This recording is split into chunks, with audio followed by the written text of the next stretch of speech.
In the quiet corners of a small Utah town, a family restaurant stands abandoned beneath the weight of decades, its faded signage barely visible against the evening sky. Freddy Fazbear's Pizza, once a beacon of childhood joy, now serves as a monument to unsolved mysteries and shattered innocence. The building's exterior shows years of neglect, paint peeling in long strips, windows covered with plywood that's warped from countless seasons of rain and sun. Inside, dust particles drift through shafts of light that slip past boarded windows, settling on arcade cabinets whose screens have gone dark, on dining tables where families once gathered, on a stage where mechanical performers stood frozen in their final poses.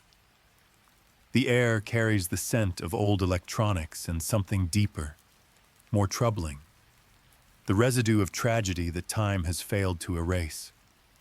This place holds secrets in every shadow, whispers of events that began with trust betrayed and ended with lives cut impossibly short. Before the abandonment, before the closure and the police tape, there was laughter here, children's voices rising in excitement, the electronic jingles of games, the programmed songs of animatronic entertainers designed to bring wonder to young faces. But beneath that surface of manufactured happiness, something terrible was taking root. A darkness that would transform joy into grief, celebration into horror, and mechanical performers into vessels for something no one could have anticipated. This is where our story begins, in the spaces between what was promised and what was taken away. The year is 1985, and Freddy Fazbear's Pizza thrives under bright fluorescent lights that hum steadily overhead, casting their glow across checkered floors and colorful party decorations. The main dining area pulses with energy, children darting between tables laden with half-eaten pizza slices and paper cups of soda, their parents chatting in booths along the walls while keeping casual watch over the controlled chaos. The prize counter overflows with stuffed animals and plastic toys, all waiting to be claimed by small hands clutching tickets earned from skee-ball and racing games. Near the entrance, a gumball machine reflects the overhead lights in spheres of red, blue, yellow, and green. The restaurant smells of baking dough and the particular sweetness of commercial frosting, scents that blend with the electronic chimes emanating from arcade cabinets lined against the far wall. On the main stage, 3 animatronic figures perform with mechanical precision. Freddy Fazbear, a brown bear wearing a black bow tie and top hat, grips a microphone in his right paw while his jaw moves in sync with pre-recorded vocals. To his left stands Bonnie, a purple rabbit clutching a red electric guitar, his head turning periodically to face different sections of the crowd. On Freddy's right, Chica, a yellow chicken with an orange beak and wearing a bib that reads, "Let's Eat," holds a cupcake in one hand. Behind a purple curtain marked Pirate Cove, another figure waits. Foxy, a deteriorating fox animatronic with an eye patch and hook, his performances reserved for special occasions. The children watch these mechanical entertainers with fascination, unaware that the machinery driving their movements will someday house something far more sentient than servos and circuit boards. Among the weekend crowd, 5 children stand out, though at the time no one pays them particular attention. Gabriel, a boy with brown hair wearing a striped shirt. Jeremy, slightly smaller, his attention divided between the animatronics and the arcade games. Susie, a girl with blonde hair and a bright dress, holding tight to her mother's hand before eventually letting go to play. Fritz, energetic and quick to laugh, already planning which games to try next. And Cassidy, quieter than the others, her dark hair pulled back as she observes everything with serious eyes. These 5 move through the restaurant like any other children on any other day, their paths crossing and diverging as they explore the space their parents have brought them to celebrate birthdays and friendships. They represent innocence in its purest form, trust without question, excitement without cynicism, the belief that adults have created this space specifically for their happiness and safety. Within hours, that innocence will be stolen from them in the most permanent way possible, setting in motion events that will echo across decades. For now, they laugh and play, unaware that someone is watching them with intentions that have nothing to do with entertainment or joy. Someone who has been planning this day for longer than they've been alive. The alarm sounds around 5 p.m. when parents begin gathering children to leave and realize 5 are unaccounted for.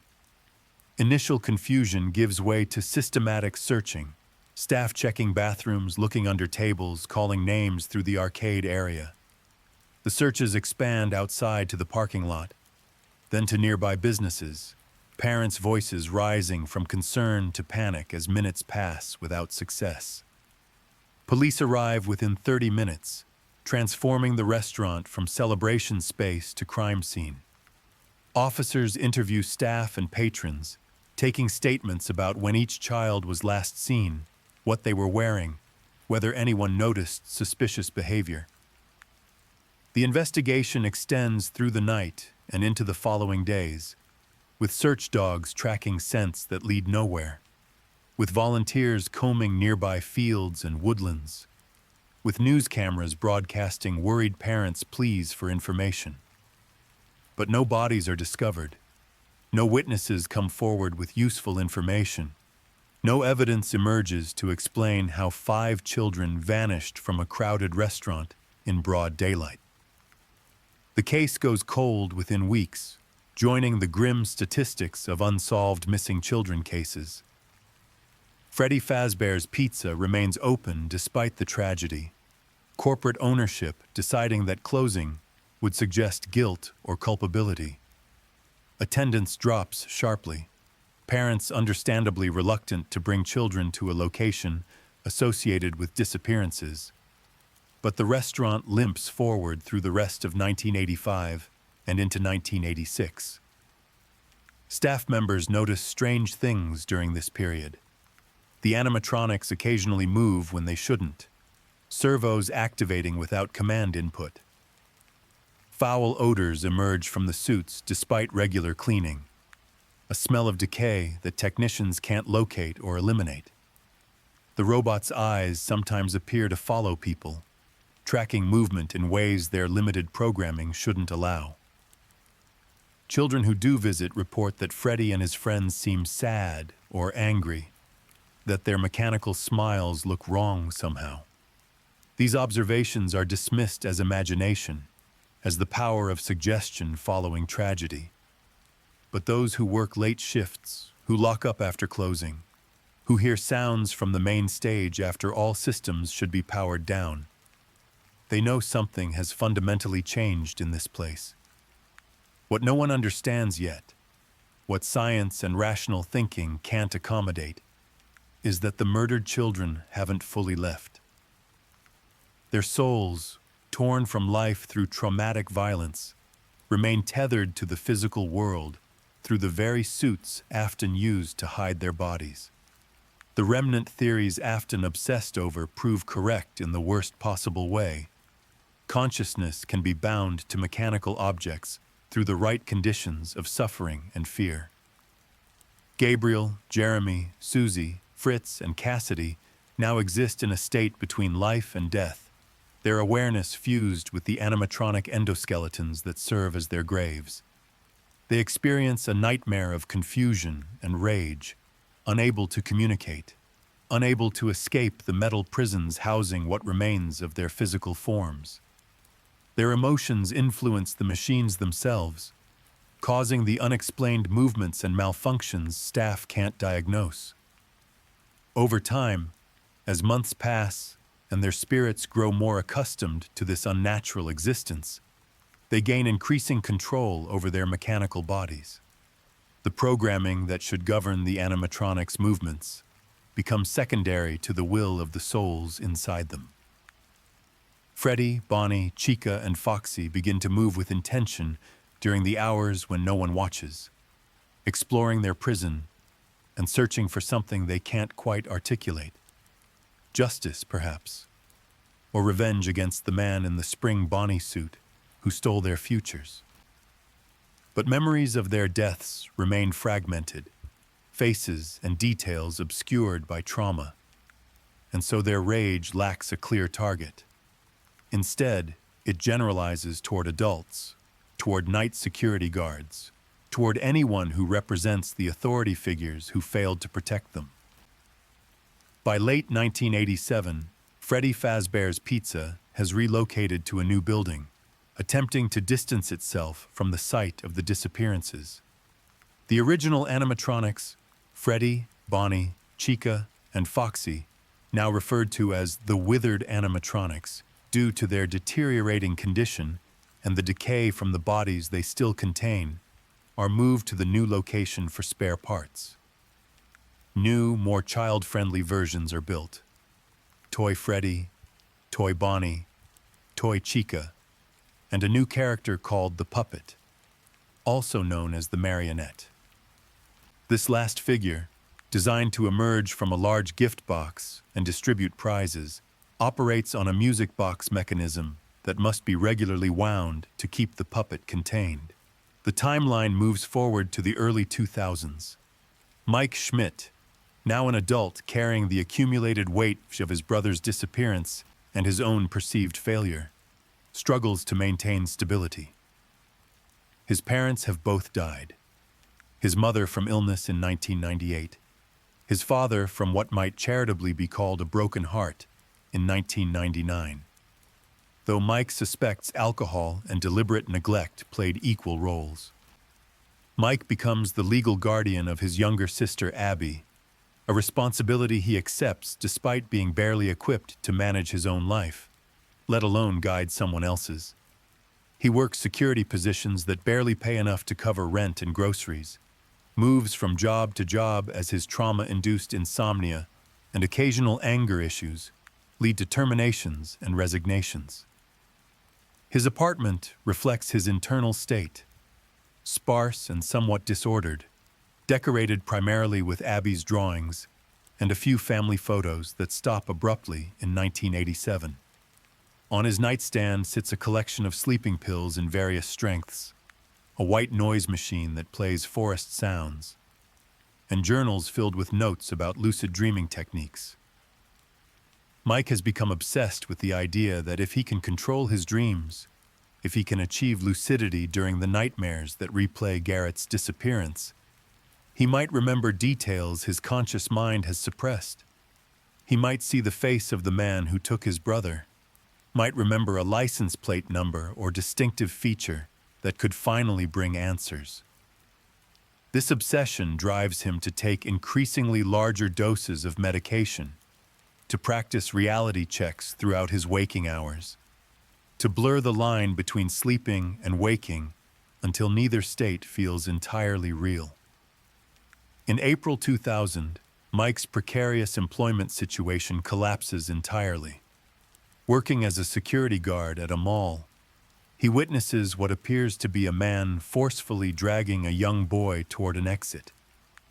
Every alarm in Mike's brain triggers simultaneously. The man's grip on the child's arm, the boy's frightened expression, the way they're moving away from the crowds toward a less monitored area. Mike sees not a stranger and a child, but himself and Garrett, sees the moment he failed to prevent replaying with a chance for different outcome. He runs across the mall floor, shoving past shoppers, and tackles the man to the ground. His fists connect with flesh before security can pull him off, before he registers the child screaming, "Dad, stop hurting my dad." The horror of realization crashes over Mike. He's just assaulted a father who was simply trying to leave with his son, whose firm grip came from the boy's refusal to leave a toy store, whose urgency came from running late for another appointment. The father presses charges that are later dropped, but Mike loses his job immediately. The mall's surveillance footage shows him attacking without provocation, without attempting verbal communication first. And no employer wants security staff who can't distinguish between threats and ordinary situations.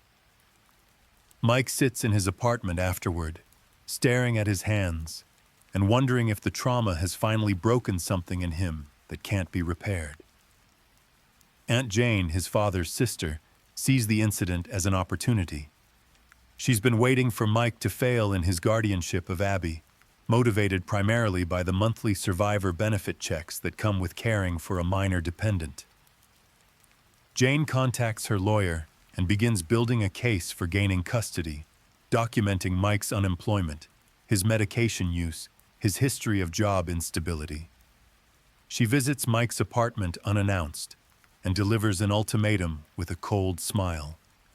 Find employment within a week, or she'll petition the court to remove Abby from his care. Mike knows she's right.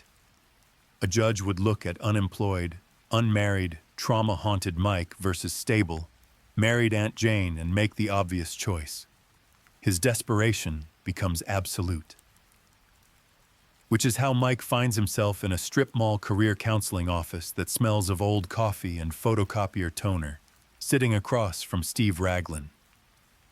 The counselor appears to be in his 50s, graying but energetic, with the practiced sympathy of someone who's helped hundreds of desperate people find bottom-tier employment. Mike explains his situation. Needs work immediately. Anything that provides steady income. Hours don't matter. Steve listens while sorting through files, pulling out various options and discarding them as unsuitable. Most positions require references Mike doesn't have, or background checks he might not pass given the mall assault. Steve's demeanor shifts slightly when Mike mentions his last name, Schmidt. Something flickers in the counselor's eyes, a recognition that's quickly suppressed.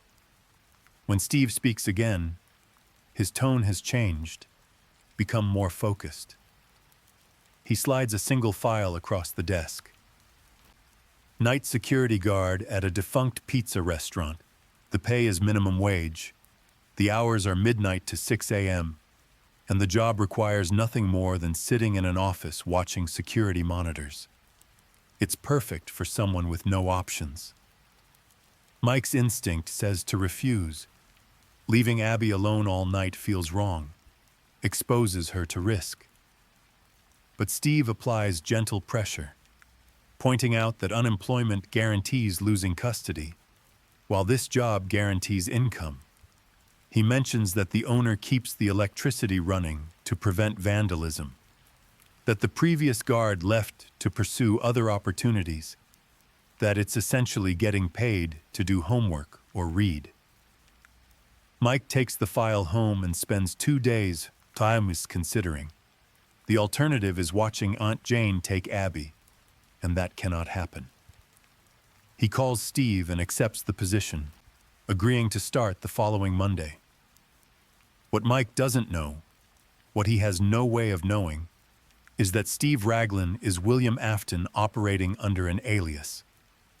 The years since 1985 have been relatively quiet for Afton, his urges controlled through his initial crimes, and the satisfaction of knowing his victims remain bound to the animatronics, unable to move on.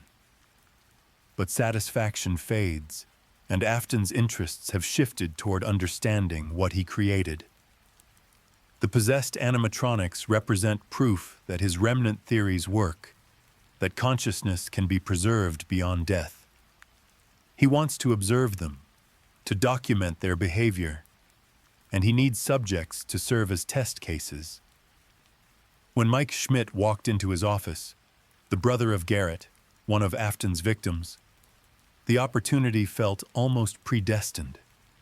Afton has been monitoring the Schmidt family periodically over the years, keeping loose tabs on loose ends. Now Mike will be delivered directly to the animatronics, to the children whose spirits might recognize something in him, might react to his presence in ways that could provide data. And if Mike doesn't survive the experience, well, that's data too. Mike's first night at Freddy Fazbear's Pizza begins with him standing in the empty parking lot at 11:30 p.m., staring at a building that looks like it should have been demolished years ago. The exterior shows obvious decay, broken windows covered with plywood, graffiti tags on the walls. The main sign dark and several letters missing entirely. He unlocks the front door with a key Steve provided, and the smell hits him immediately. Stale air that's been trapped for years, underlaid with something organic and unpleasant. The power activates with a heavy clunk when he throws the main breaker, and lights flicker to life across the dining area. What they reveal is deeply unsettling, a space frozen in time but deteriorating, like a photograph slowly fading. Tables remain set as if customers just stepped away, party hats sitting beside paper plates. The arcade cabinets line one wall, their screens dark but not dusty, suggesting someone has been maintaining them. Crayon drawings cover walls and windows, children's artwork depicting the animatronic characters in bright colors. And on the main stage, illuminated by spotlights that activate automatically, stand Freddy, Bonnie, Chica, and Foxy. Even from a distance, Mike can see they're not right. The fur covering their endoskeletons hangs in patches, exposing metal framework underneath. Their jaws sit slightly open, revealing rows of teeth that seem too numerous and too sharp.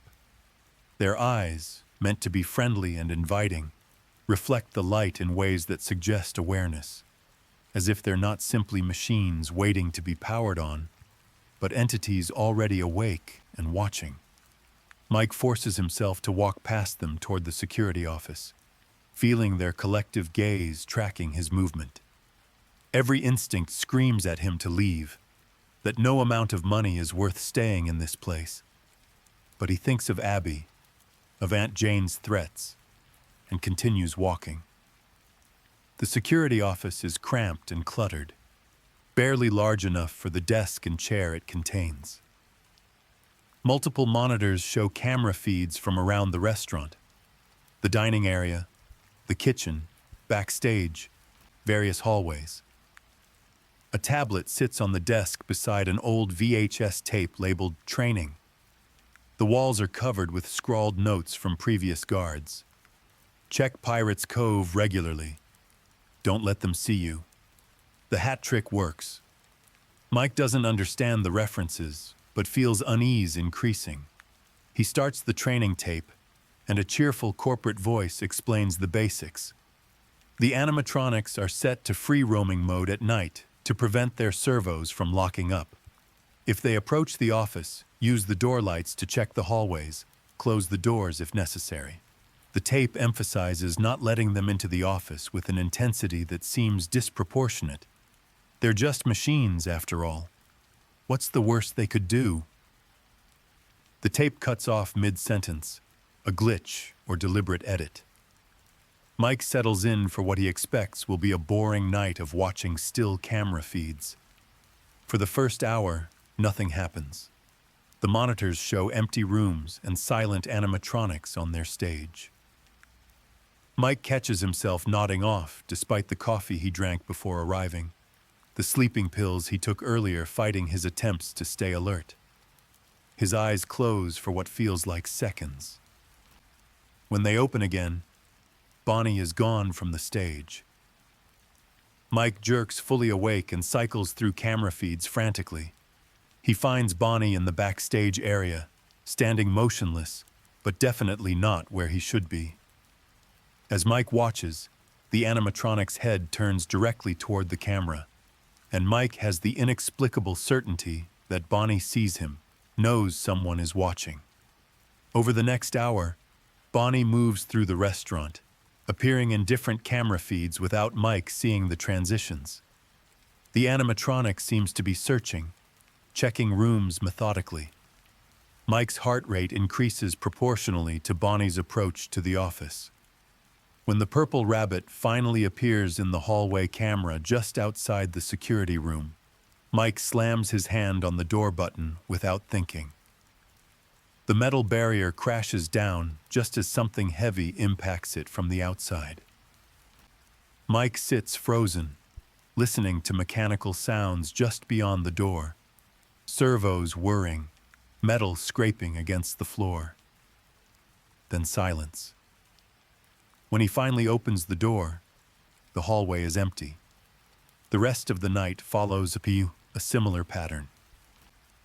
Chica begins moving, then Freddy, then occasional glimpses of Foxy sprinting down the hallway at shocking speed. Mike manages to keep them out of the office through a combination of door controls and the mysterious hat trick mentioned in the notes, holding up a spare Freddy head and wearing it like a mask, which somehow confuses the animatronics into thinking he's one of them. By 6 a.m., when the building's systems activate morning protocols and the animatronics return to the stage, Mike is exhausted and shaking. He drives home as sunrise colors the sky, trying to process what he experienced. The rational part of his brain insists there's an explanation. The animatronics are just malfunctioning, their free-roaming programming glitching, the company too cheap to repair them properly. But the instinctive part, the part that recognized predatory intent in their movements, knows he was being hunted. He arrives home to find Abby awake and drawing at the kitchen table, her babysitter Max asleep on the couch. Abby's drawings have changed recently. Instead of happy family portraits, she now draws the animatronic characters from Freddy's, though Mike hasn't mentioned his new job. When he asks about the drawings, Abby says her friends told her what to draw. She points to empty spaces around the table, introducing Mike to companions only she can see. Mike dismisses it as childhood imagination, too tired to engage with complicated questions about his sister's mental state. He swallows more sleeping pills than recommended and collapses into bed, desperate for sleep that won't come easily. The dreams that finally arrive are his usual nightmares. The Nebraska forest, young Mike chasing the frisbee while Garrett wanders toward a stranger. But this time, additional figures appear. Children he doesn't recognize, 5 of them standing at the tree line watching. They seem to be trying to tell him something, pointing toward the stranger whose face Mike still can't see clearly. He tries to approach them, but they scatter like smoke, and he wakes before learning what they wanted to communicate. Over the following nights at Freddy's, Mike begins to piece together the history of the restaurant. He finds newspaper clippings stuffed into desk drawers. 5 children reported missing at local pizzeria. Freddy Fazbear's Pizza to close amid investigation. Missing children case goes cold. The dates are 1985, the same year Garrett disappeared. Mike's mind makes unwanted connections. 5 missing children, 5 animatronics that move with seeming purpose, the aggressive behavior toward night guards. He begins to suspect that the machines aren't simply malfunctioning, but operating under some other motivation. The idea is insane, violates everything he understands about how the world works. But the evidence keeps accumulating. Mike knows they didn't simply leave. He knows the animatronics killed them. But proving that requires explaining that the machines are possessed by murdered children, a claim that would get him committed rather than believed. Vanessa arrives during the investigation and pulls Mike aside. She's terrified, not of the animatronics, but of something larger. She finally reveals the truth she's been protecting. Her father is William Afton, and William Afton is the man who murdered the 5 children in 1985. She's known for years, but couldn't prove it. couldn't find evidence that would hold up in court. The animatronics are possessed because Afton stuffed the children's bodies inside them after killing them. And Afton is still alive, still active, still watching the restaurant, because it represents his greatest work. Proof that consciousness survives death, that suffering can bind souls to the physical world. Vanessa has been trying to protect people from her father's legacy, while simultaneously trying to understand why he became what he is. The revelation destroys Mike's carefully maintained denial. Everything he's experienced suddenly makes horrible sense. The children reaching out to Abby, the aggressive hunting behavior, the intelligence behind the animatronics' movements. They're not malfunctioning machines, but imprisoned souls acting out their trauma. And if Afton killed 5 children at Freddy's, if he was active in 1985, Mike asks the question he's terrified to have answered. Was Afton in Nebraska in 1987? Vanessa's expression confirms it before she speaks. William Afton took Garrett. Mike's brother is another of his father's victims, possibly killed, possibly kept alive for experiments Vanessa doesn't fully understand. Mike's entire world narrows to a single point of clarity. He's been working in the place created by his brother's killer, surrounded by the ghosts of Afton's other victims, guided here by Afton himself wearing the disguise of Steve Raglan. The realization brings not grief but cold rage, a fury that temporarily burns away the exhaustion and fear. Vanessa warns him that Afton is likely planning something, that Mike's presence at Freddy's can't be coincidence. She suspects her father wants to study how the spirits interact with someone connected to another victim, or perhaps simply enjoys the psychological torture of watching Mike unknowingly serve his brother's killer. She urges Mike to quit, to take Abby and run, to disappear where Afton can't find them. But Mike refuses. For 15 years, he's been haunted by failure to protect Garrett. He won't run now, won't let Afton win again. Instead, he decides to confront the truth directly. He'll use his lucid dreaming techniques to communicate with the spirits of the dead children, to learn what they know about Afton and Garrett. If he can finally see the face of Garrett's abductor in his controlled dreams, if he can get confirmation that it's Afton, then he'll have the psychological certainty needed to act. Vanessa reluctantly agrees to help, understanding that Mike won't be dissuaded. They plan for Mike to take a massive dose of sleeping medication before his next shift, enough to knock him unconscious, but hopefully not lethally so. Vanessa will watch over him and the security monitors, keeping the animatronics away while he's vulnerable. The risk is enormous. If something goes wrong, if the spirits turn hostile, if Afton appears. But Mike is past caring about risks. That night, Mike swallows pills until the world becomes soft around the edges, until the boundary between waking and sleeping dissolves entirely. He positions himself in the security office with Vanessa standing guard, and lets consciousness slip away into the dream space where the murdered children have been trying to reach him. The forest clearing appears around him, but now the 5 children stand clearly visible at its center. Gabriel, Jeremy, Susie, Fritz, and Cassidy watch him with expressions of profound sadness. They show him their deaths, flashes of memory too fragmented and traumatic to form coherent narrative, but sufficient to convey the essential horror. The man in the spring Bonnie suit leading them away one by one. The safe room where trust became terror. The darkness of being stuffed into mechanical prisons while still aware, still screaming inside minds that no longer connected to vocal cords. They show him Garrett, too, the red plane discarded on the ground as Afton's hands close around his brother's small body. But Garrett's fate diverges from theirs. Instead of immediate death, Afton kept him. For what purpose, the spirits don't know or can't communicate. Mike sees his brother's face one final time, older than the 5-year-old who disappeared, perhaps 9 or 10, kept alive for years in some basement or hidden room. Then the vision releases him, and Mike wakes screaming Garrett's name. Vanessa holds him as he shatters, finally confronting what he suspected but refused to fully acknowledge.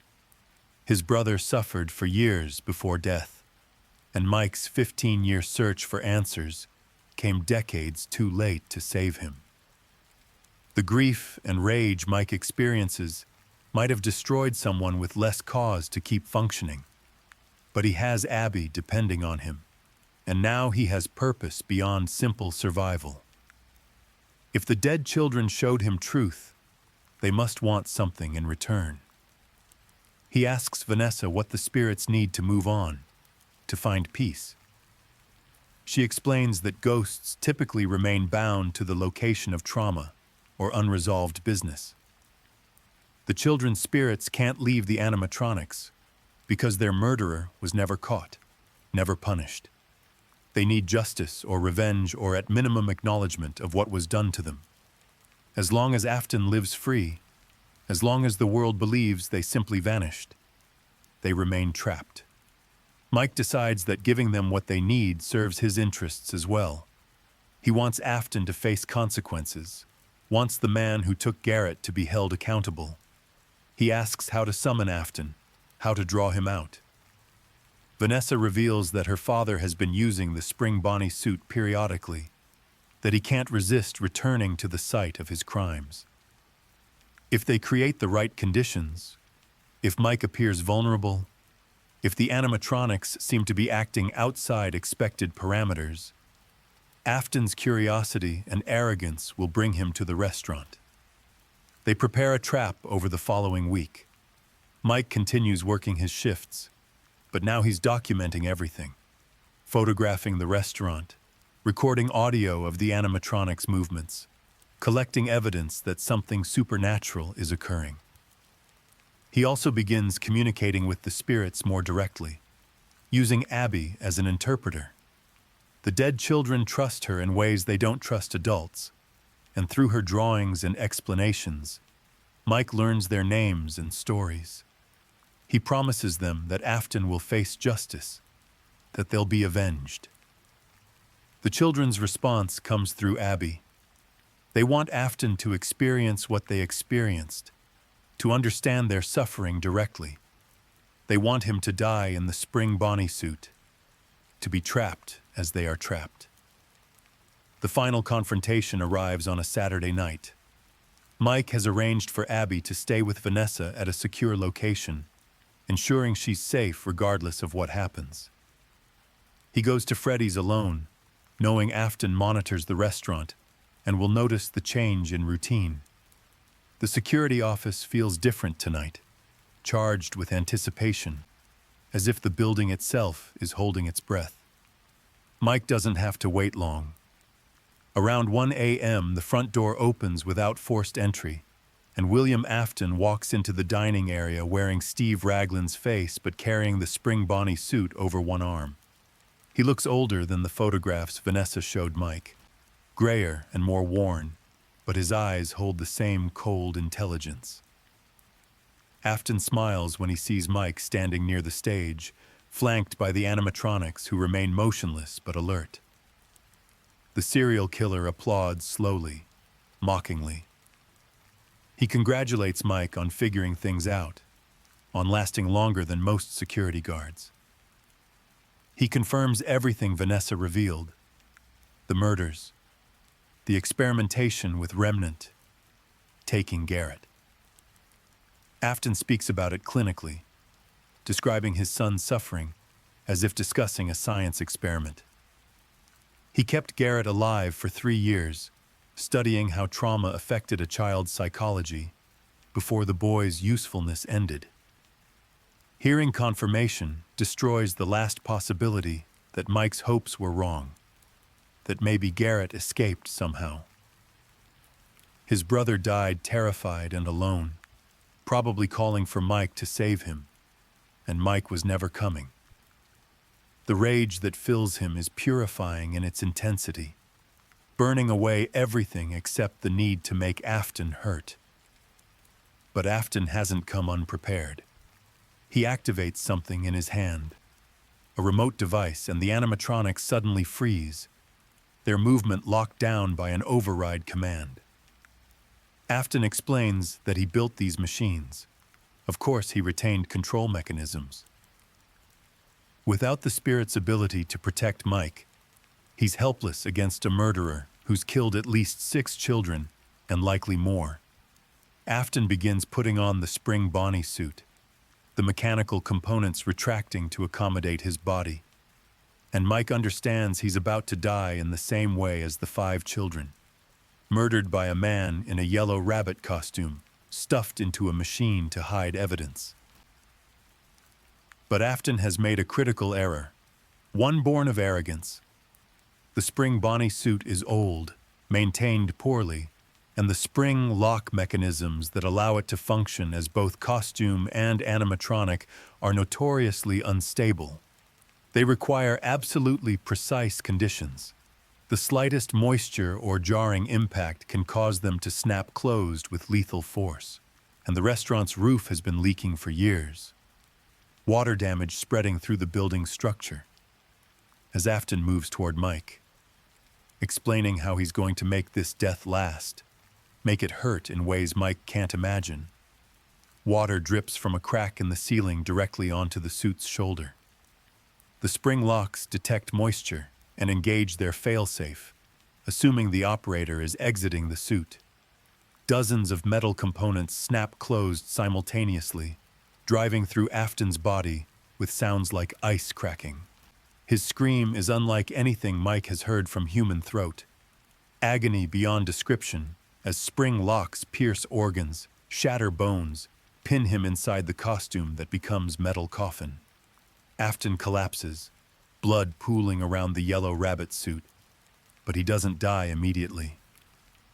The spring locks have caused catastrophic damage but missed major arteries, ensuring slow death measured in hours rather than minutes. As Mike watches in horror and satisfaction, the animatronics begin moving again, Afton's remote control failing as his grip loosens. The 5 spirits guide their mechanical bodies toward their killer, surrounding him not to finish him quickly, but to ensure he can't escape, to watch as life drains away with agonizing slowness. Afton's final words, bubbling through punctured lungs, are, "I always come back," a promise or threat that hangs in the air as his breathing finally stops. Mike stands over his brother's killer, feeling nothing like the satisfaction he expected. There's only emptiness where rage used to be, exhaustion settling into bones that suddenly seem too heavy to support. Vanessa arrives with Abby minutes later, having heard some instinct that told her the confrontation was over. She sees her father's body in the spring Bonnie suit and says nothing, her expression unreadable. Abby approaches the animatronics and speaks to them softly, thanking her friends for protecting her brother. The spirits seem to listen, and then, one by one, the lights in the animatronics' eyes dim and go dark. Not powered down, but vacated, as if the consciousness driving them has finally departed.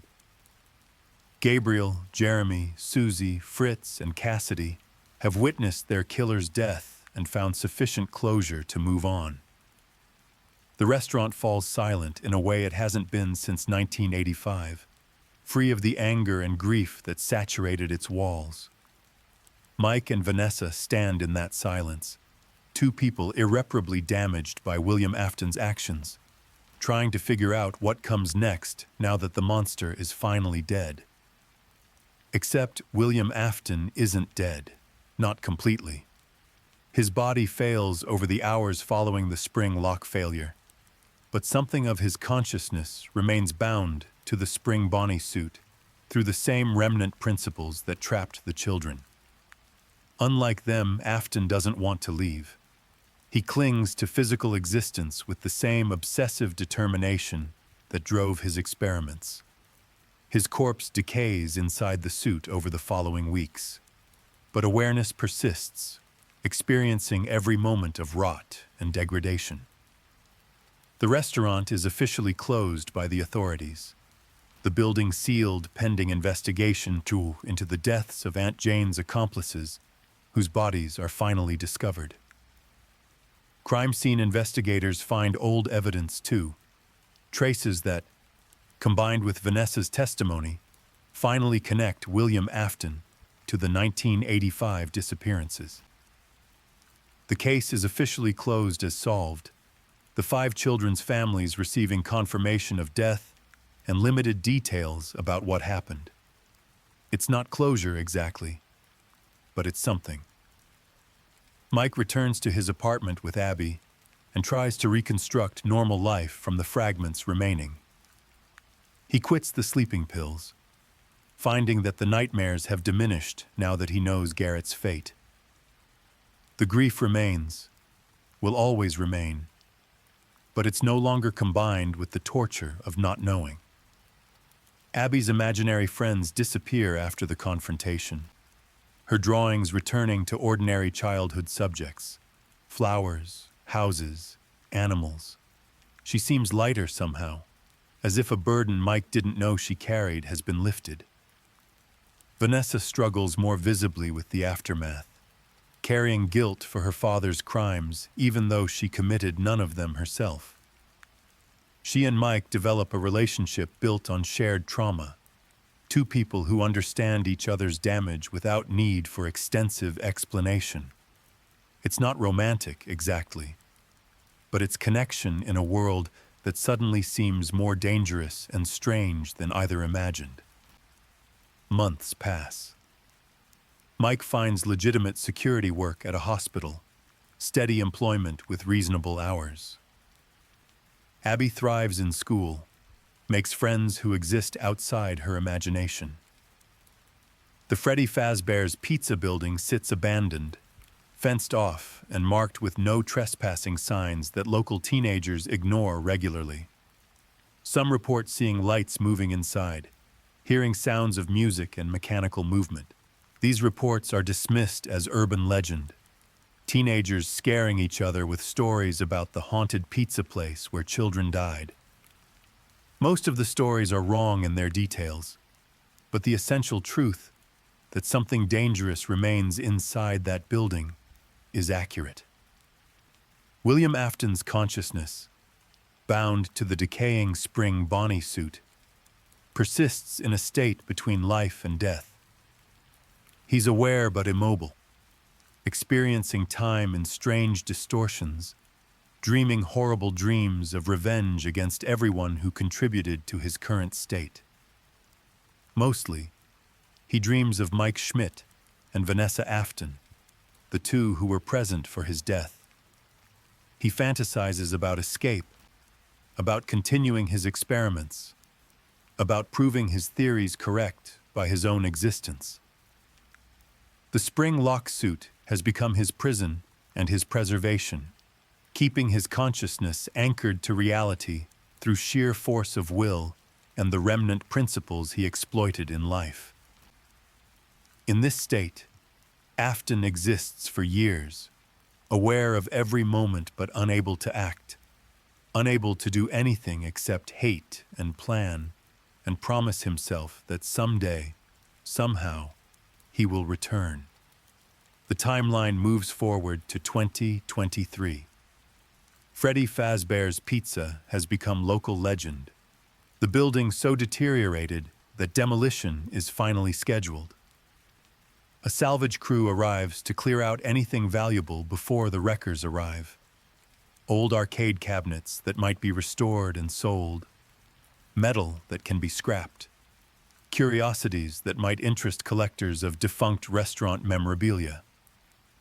3 workers in their 20s approach the job with more enthusiasm than caution, joking about haunted animatronics and making plans to sell anything interesting on eBay.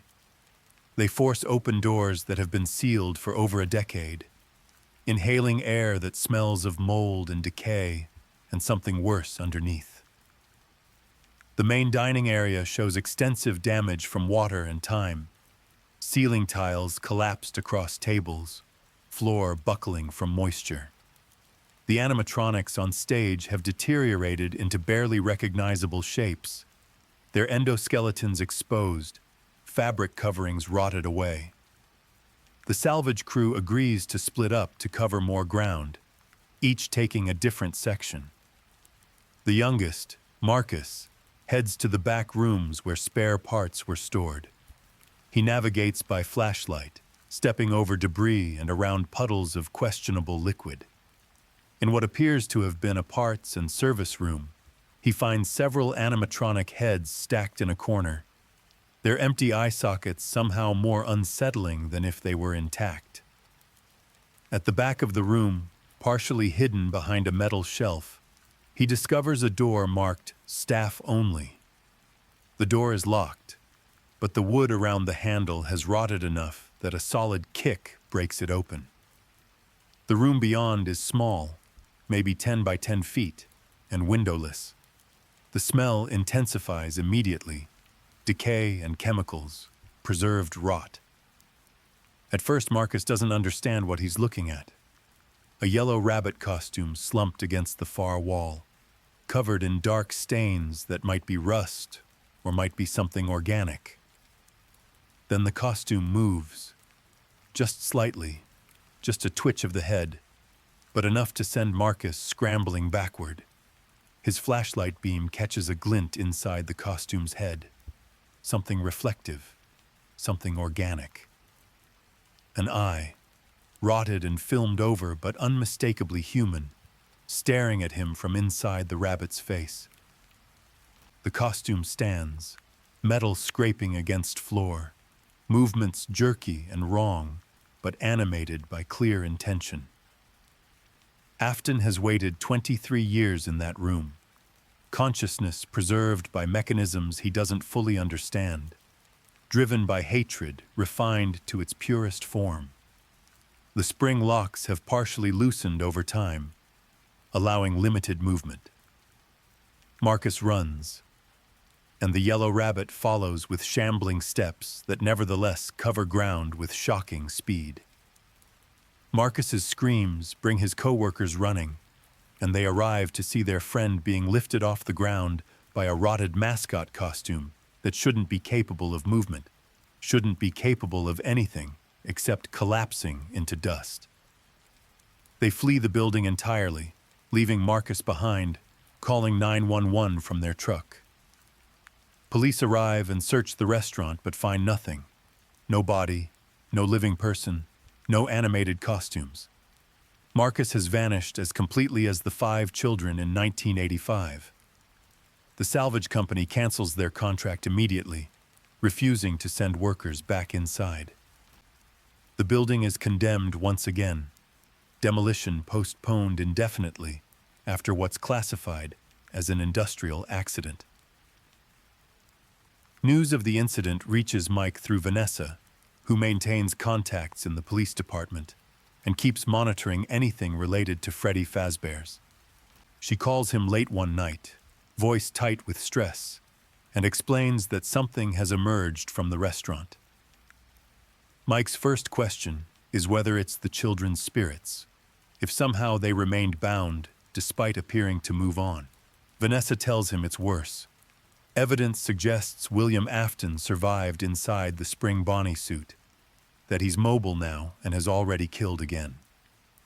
The realization that Afton might return has been Mike's recurring nightmare for years. The fear that propels him awake some nights despite no longer taking sleeping pills. Knowing it's actually happening feels almost surreal, as if reality has restructured itself around his personal horror. He asks Vanessa what they can do, how they stop something that refuses to die. She admits she doesn't know. Her father exists in a state that shouldn't be possible, animated by principles that violate every understanding of biology and physics. The spring lock suit should be his tomb, but it's become something else, a shell housing will and rage that won't surrender to death. They discuss options over the following days.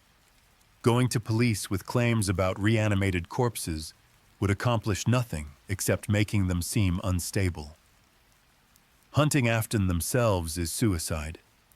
Mike has no combat training, and Vanessa's police academy experience wouldn't help against something that's already dead. Their best hope is that Afton remains confined to the restaurant, that whatever force animates him doesn't allow travel beyond the site of his crimes. But that hope evaporates when bodies begin appearing across the region, all bearing similarities to Marcus's death, torn apart by mechanical strength, killed in ways that suggest extended suffering rather than quick ends. Afton is mobile, hunting again, and the pattern of victims suggests he's specifically targeting people connected to Freddy Fazbear's history, former employees, investigators who worked the 1985 case, families of the missing children. He's methodically eliminating everyone associated with his downfall, and Mike knows his name is on that list. So is Abby's. So is Vanessa's. Though patricide might not deter a father who barely qualifies as human anymore. Mike makes the decision to go on offense rather than waiting to become victim. He contacts Henry Emily, the other co-founder of Freddy Fazbear's, who has lived in reclusive guilt since learning his business partner was a serial killer. Henry has spent decades researching the animatronics and remnant, trying to understand what Afton created and how to undo it. He agrees to help, motivated by responsibility for unleashing Afton on the world through their partnership. Together with Vanessa, they plan what Henry calls the final party, a trap designed to lure every haunted animatronic and Afton himself to a single location that can be permanently destroyed. Henry has purchased the Freddy Fazbear's building and adjacent lot through shell companies, maintaining the appearance of condemned property while actually preparing it for demolition by fire. The plan is complex. Use audio lures to gather any remaining animatronics. Use bait to draw Afton, then seal the building and burn it at temperatures sufficient to melt metal and destroy remnant. The heat will theoretically release any bound consciousnesses, allowing spirits to finally disperse.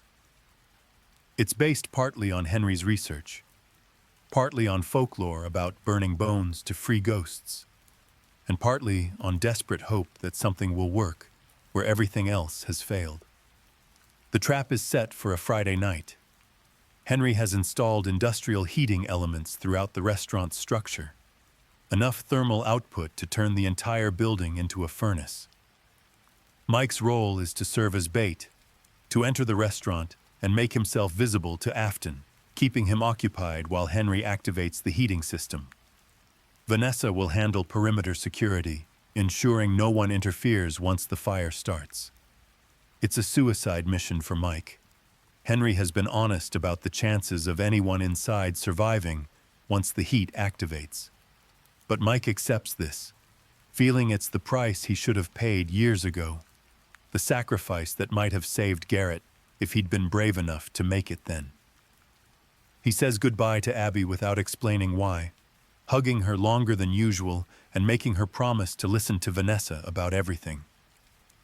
Abby seems to understand on some instinctive level that her brother is preparing to leave permanently, and she cries despite not knowing why. Mike enters Freddy Fazbear's Pizza for the first time in 15 years, and it's like stepping into a decomposed memory. Everything has rotted further, structures barely holding together. The stage has partially collapsed.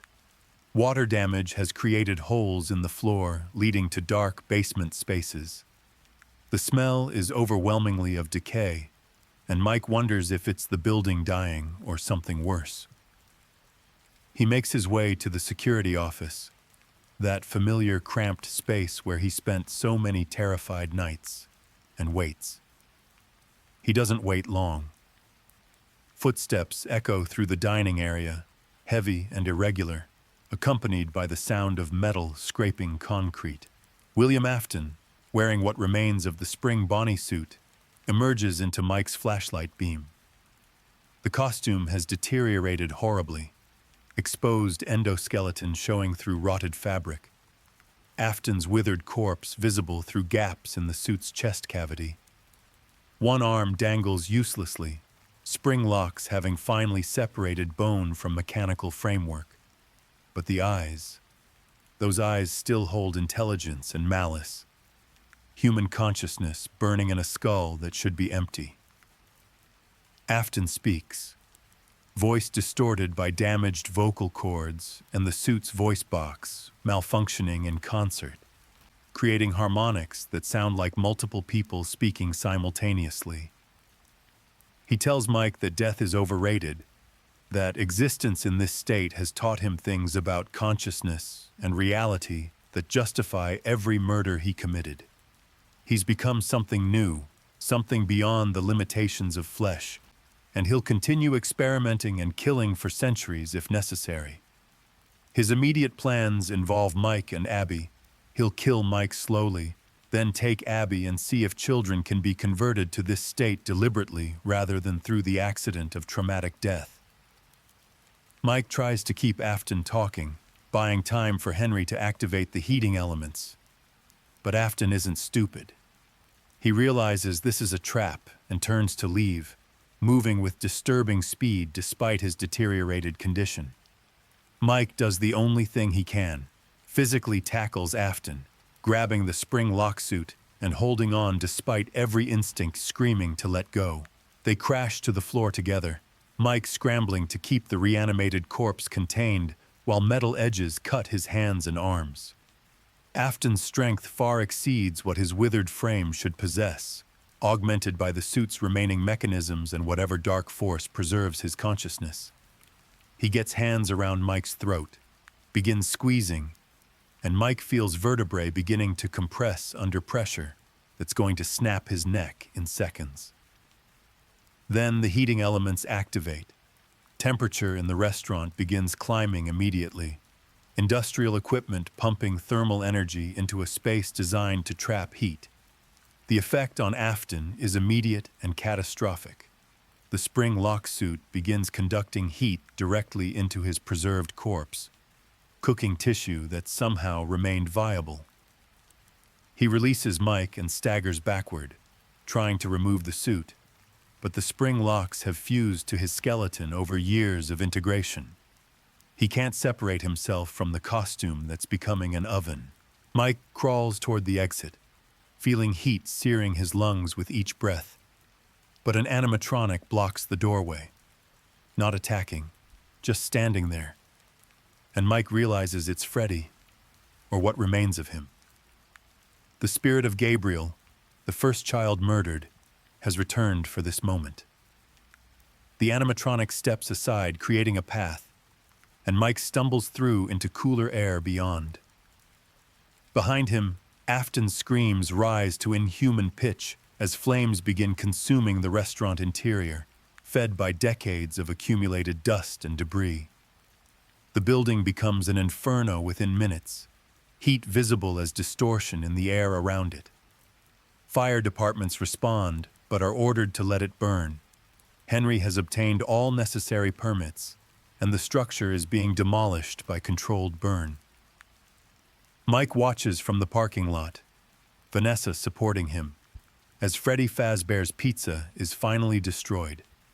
The fire burns through the night, hot enough to melt metal, to reduce animatronics to slag, to destroy remnant, and release any consciousnesses still bound to physical objects.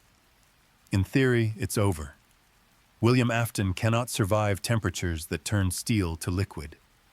The children's spirits, if any remained trapped, are finally freed. The curse that has haunted this location for 38 years has been purged by flame.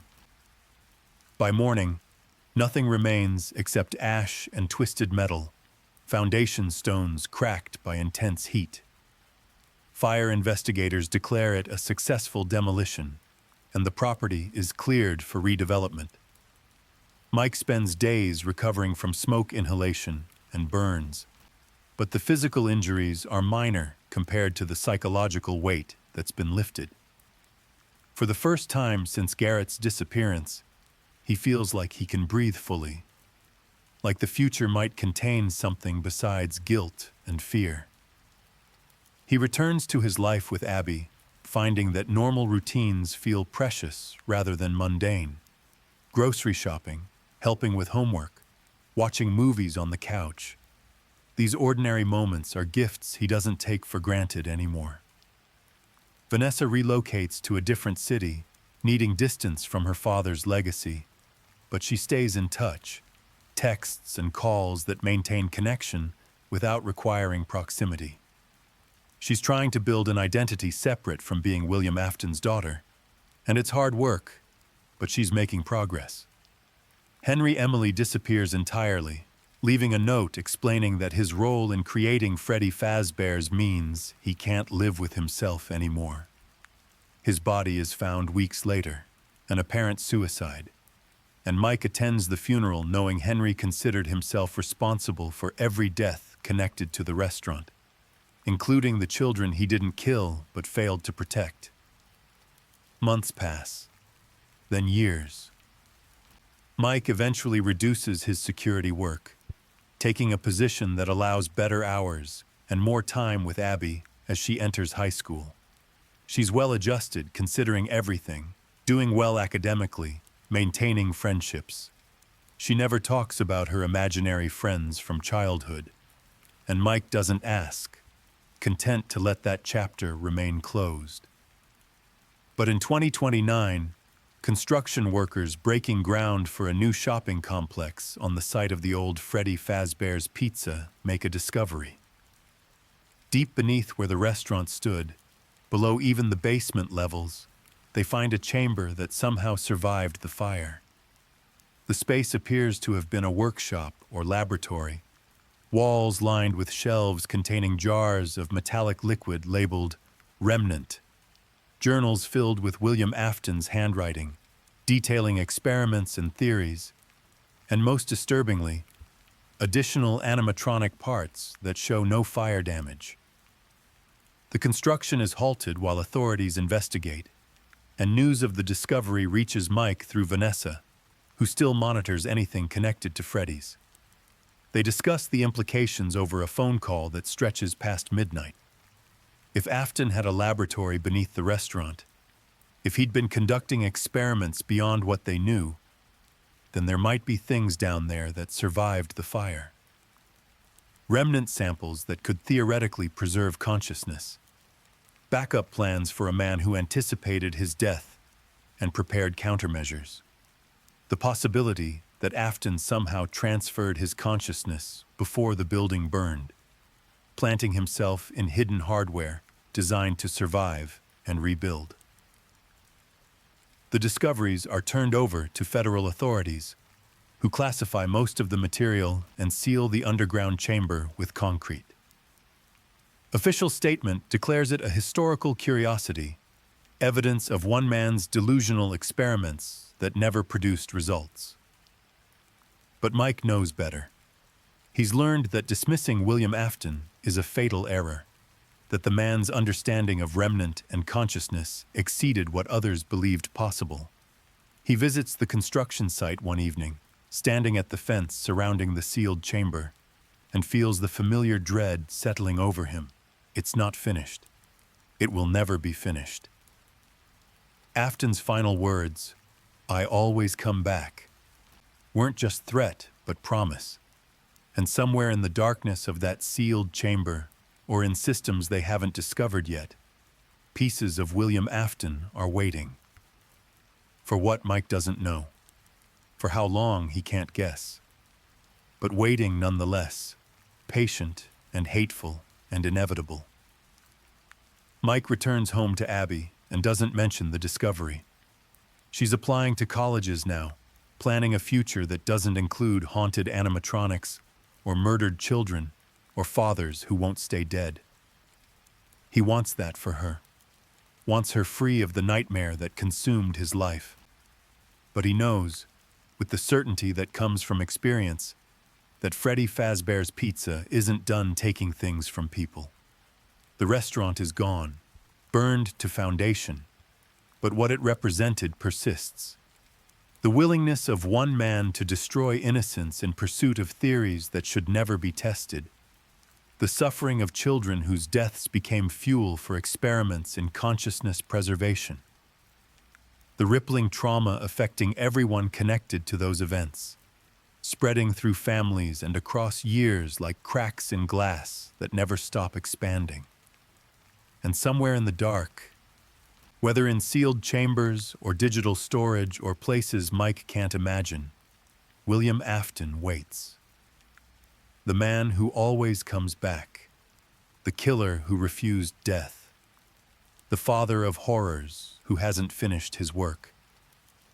Mike sits on his porch that evening, watching stars appear as daylight fades, and wonders how many years he has before the nightmare resumes.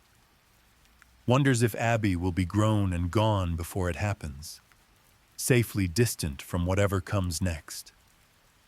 Wonders if he'll recognize the signs when Afton finally makes his move, or if the monster has learned new subtlety during his time in darkness.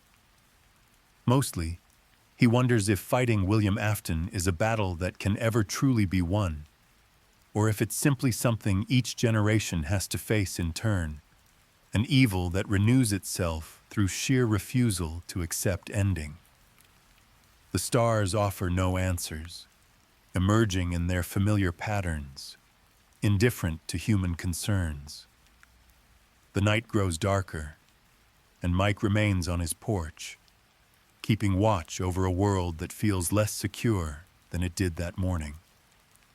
Somewhere distant, perhaps in sealed chambers, or perhaps in places that exist outside physical space entirely, something that was William Afton persists. Planning, hating, promising itself that soon, it will emerge again and continue the work that fire interrupted but couldn't end. The story doesn't conclude because it has no conclusion, just pauses between episodes of horror. The players change, children grow up, guards survive or die, businesses close and reopen under new names, but the pattern remains.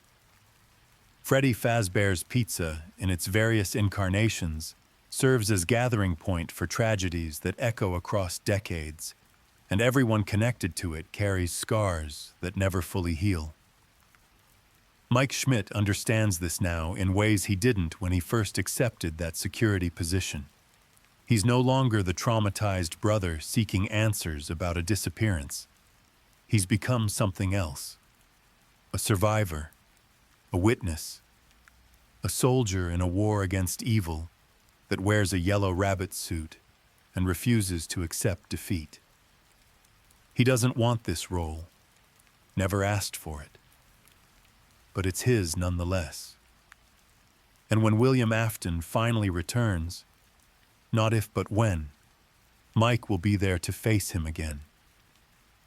Not because he's brave or strong or equipped for the confrontation, but because someone has to stand between the monster and the innocent.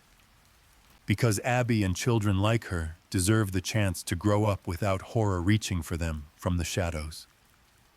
Because the 5 children who died at Freddy Fazbear's Pizza in 1985 deserve their murderer to face endless opposition rather than eventual triumph. The night deepens around Mike's house. Quiet suburban evening giving no hint of the darkness that waits in sealed chambers and corrupted code. But Mike knows it's there, feels its presence like cold draft from a door not quite closed.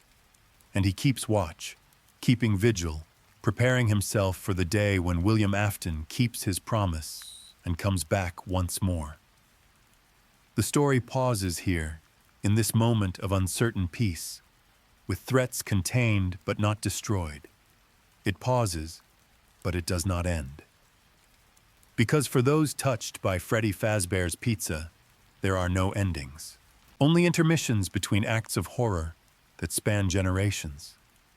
Only quiet spaces where people catch their breath before the nightmare resumes. Only the eternal return of a killer who will not die, and children's ghosts who cannot rest, and trauma that refuses to fade. The restaurant is gone, the animatronics destroyed, the victims avenged and mourned. But the curse persists, waiting in darkness, patient as stone, certain as sunrise. And Mike Schmidt sits on his porch, watching the night, preparing for whatever comes next. Always preparing, never resting, because that's what survivors do. They endure and watch and wait for the horror to return. Because it always does. William Afton promised that much, and William Afton has never lied about his intentions. The stars wheel overhead in their ancient patterns, and somewhere in the dark, something that should be dead is dreaming of yellow rabbit suits and children's screams and the perfect experiments it hasn't finished. Not yet. But soon. Always soon. Forever soon. The night holds its breath, and Mike keeps his vigil, and the story waits to resume when darkness decides the intermission has lasted long enough.